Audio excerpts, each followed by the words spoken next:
name. Let's continue now with our second reading from the Gospel of Luke, chapter 6, 20 through 31. Then Jesus looked up at his disciples and said, "Blessed are you who are poor, for your kingdom is the kingdom of God. Blessed are you who are hungry now, for you will be filled. Blessed are you who weep now, for you will laugh. Blessed are you when people hate you and when they exclude you, revile you, and defame you on account of the Son of Man. Rejoice on that day and leap for joy, for surely your reward is great in heaven, for that is how their ancestors treated the prophets. But woe to you who are rich, for you have received your consolation. Woe to you who are full, for you will be hungry. Woe to you who laugh now, for you will mourn and weep. Woe to you who all speak well of you, for that is how the ancestors treated the false prophets. But I say to you who are listening, love your enemies. Do good to those who hate you. Bless those who curse you. Pray for those who mistreat you. If anyone strikes you on the cheek, offer the other also. And from anyone who takes away your coat, do not withhold even your shirt. Give to everyone who asks of you, and if anyone takes away what is yours, do not ask for it back. Do to others as you would have them do to you." The Gospel of the Lord. Praise to you, O Christ. In Luke's Gospel, what we read is from Jesus' kind of inaugural address called the Sermon on the Plain. It is remarkable that we look at this as what Jesus' inaugural address as the gospel reading on our text for All Saints Sunday. Yes, Jesus did a first sermon back in his hometown. After he read from Isaiah, he declared that he had been anointed like the prophets before him for specific purposes, those being to bring good news to the poor, to proclaim release to the prisoners, and to cause the blind to see, and to proclaim the Jubilee year, a year of favor before God. But as you may recall, that sermon did not go very well with the people, and they chased him out of town. At the time of our reading today, we have his first large-scale, sort of real inaugural address. While less familiar than the Sermon on the Mount in Matthew, that covers 3 chapters, by the way, Luke's much more compact version is set on a level place, the plain. Both set forth Jesus' bold vision of life and community that expresses the values and commitments of God's reign. After an all-night prayer session, Jesus has chosen 12 among his disciples to be specially commissioned as apostles. Now a large crowd assembles, both seeking healing of sickness and the opportunity to listen to the master teacher. Like Moses, who was Jesus' forebearer and the closest to God, forebearer in faith and leadership, Jesus has both gone up the mountain and then come down to deliver a clear statement of God's will for the people. Jesus is looking across the gathering, and what does he see? While the readers start with Jesus looking at the disciples, we can surmise that he sees much more than just disciples there. He saw men and women, boys and girls, young and old, Jew and Gentile. What he sees is groups of people gathering, a large crowd surrounding his disciples and his 12 apostles. He also sees their needs. Each of these 3 groups of people need very different things from Jesus. The largest group of those he would see is likely the crowd, just the normal people.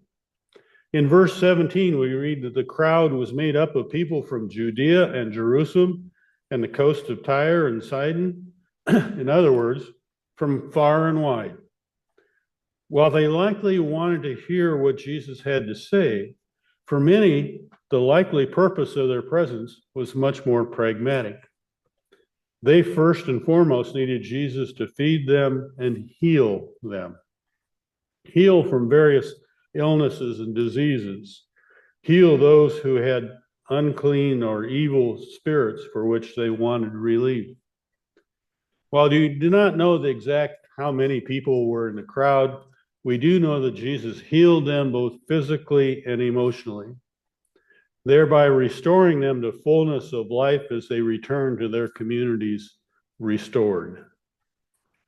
Now, the second, somewhat smaller group was the disciples. Disciples were those who followed Jesus and not only wanted to hear what Jesus had to say, they also felt the need to learn from him. With what they learned, they would be able to shape and change their own thinking and living to behave consistently with the will of God that Jesus commissioned to them.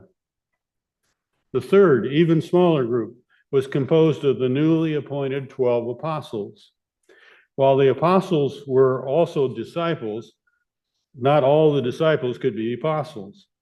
These apostles were the 12 hand-selected by Jesus to be his emissaries. Although they may not yet know it or fully understand it, they were selected to continue to do his work. He would begin his earthly ministry, and they were to follow. Now, if you were an observer of this event, I think you would quickly sense how each group was listening with different levels of engagement because they had different purposes for being there. The crowd listened, but listened more for how they could get access to Jesus in order to get the healing they needed. The disciples would have been listening much more closely for the message. Maybe they were even taking notes. They were listening for understanding so that they could take Jesus' teaching and apply them to their own lives. The 12 apostles, they were likely listening even closer than the disciples.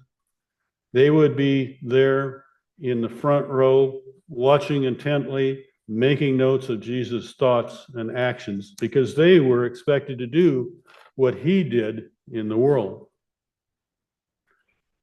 I would go so far as to say that every Christian community since that time, there has been all three groups in the church. There's the crowd, and there are the disciples, and there are the apostles. Each of us is consciously thinking about should be consciously thinking about which category you are in or have been in or want to be in at any given time. Your category can change. The crowd just wants to come to worship and participate in the community just to get what they want and need at that time and given place. They may not be willing or able to make a real commitment to allow the Word of God to change every aspect of their lives. It's okay to be part of the crowd at times. At the next level, for some, the goal is discipleship. They are willing to continually examine all of their thoughts and actions to determine who they are and if they are living up to the commitment to follow Christ. For them, the goal is the application of Jesus' teaching to their own lives. Then there are those who would go all the way, feeling called not only to apply Jesus' teaching to their own lives, but called to perform some of the same ministry functions as Jesus did, such as healing, teaching, and preaching, sharing the gospel, the role of the apostles. As all three of the groups listened to Jesus' sermon, they had in common that they were informed by Luke's view of Jesus' purpose and mission for Jesus. They get the global message that he was sent by God to bring good news to the poor, proclaim release to the captive, recovery of sight to the blind, and to let the oppressed go free. But beyond that, in the Sermon on the Plain, Jesus focuses on the conditions in which people find themselves, focuses on poverty, sorrow, hunger, marginalization, real issues of the day. This is what distinguishes the Sermon on the Plain from the Sermon on the Mount. In Matthew's Sermon on the Mount, it focuses on issues of piety, such as mourning and meekness and mercy and peacekeeping. In Luke, Jesus' Sermon on the Plain focus is very down to earth and prophetic, aimed at those changes in real time, lived experiences of the people who believe in and follow him, in addition to attending to the matters of the Spirit. Now, unlike Matthew's third-person Beatitudes, the entire set of blessings and woes in Luke is cast in the second-person plural, directly to you. The apostles, and we who listen to these words, are addressed directly and intimately. This is about us, and what we hear is a stunning countercultural vision of the life of those who follow Jesus, a life of relationship with the realm of God. The reversals are extreme. Not those who enjoy abundant resources, but you who are impoverished command a place, even now, in God's realm. The circumstances of the well-nourished and you who are experiencing hunger will be reversed. Grief-laden tears will yield a joyful laughter, while persons who experience delight will now weep. The situation of those who are despised and beaten down now because of their association with Jesus, and those who enjoy public favor will likewise be reversed. This message that Jesus brings is real, and it is a tough message to hear. Tough one for we humans. He points ahead to God's coming future, to the fullness of which we seek to know. It calls for a change in vision, change in behavior, change in our very bones and spirits. Resistance to and fear of change surely is one of the main drivers in our political world and was in Jesus' time as well. Resistance to a change occurred then, and resistance to change occurs in our world. Fear that somehow the needy will deprive us of that for which we have worked so hard to build. Fear creates emotional walls between us and them. Such fear as symbolized by the yearnings to create physical barriers as well. So many of us yearn to build perfect walls of social standing to keep us comfortable and feeling protected, perfect walls of religious vetting and rigorous vetting for would-be immigrants, perfect walls of economic structure that will wall in our profits and protect jobs. There is a clear need for protection and for a sense of safety and hope. But Jesus' message would tell us that relying on these walls to reach peace is of this world and must ultimately, in God's realm, fail. Seeking to protect ourselves and keep what is, quote, ours will fail. So Jesus warns us in this passage. However, going beyond that, the most radical call Jesus issues comes next. It is to love your enemies. Love, do good, bless, pray, offer the other cheek. Don't withhold your shirt. Give. Don't ask for return from that person. with directive to bless those who curse you, to pray for those who mistreat you, to offer the other cheek, and to add one's shirt to the seized coat. Jesus is not commending passive submission and abuse. Instead, he advocates nonviolent, non-retaliatory resistance that deflects public dishonor to those who do the mistreating. The abuser is to be dishonored. In a culture of Jesus' time, at least for the elite males who tied identity, status, and honor to the ability to exert control over others, this is a provocative countercultural teaching. It is no less countercultural, no less provocative today. The command to love your enemies is remarkable. Surely we must ask, how might God's people in our present conflict-torn world and neighborhoods and families, and yes, even churches, dare to imagine living by this vision of love your enemies?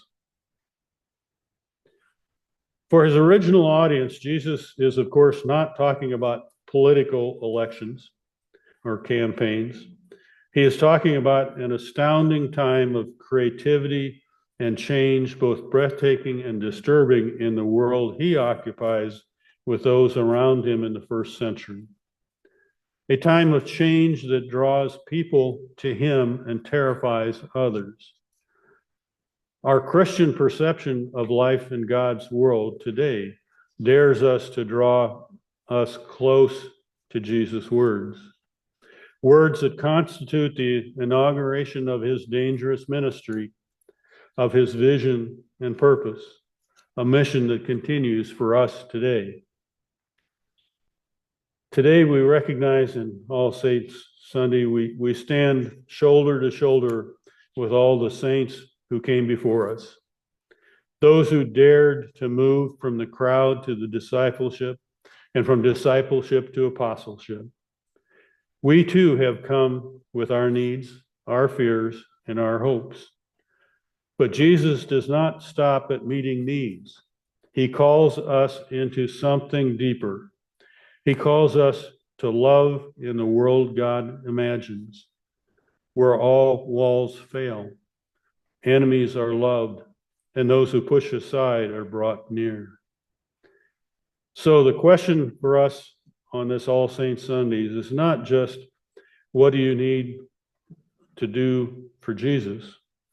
Or what do you need from Jesus? The real question for us is, what does Jesus need from you and me, from us?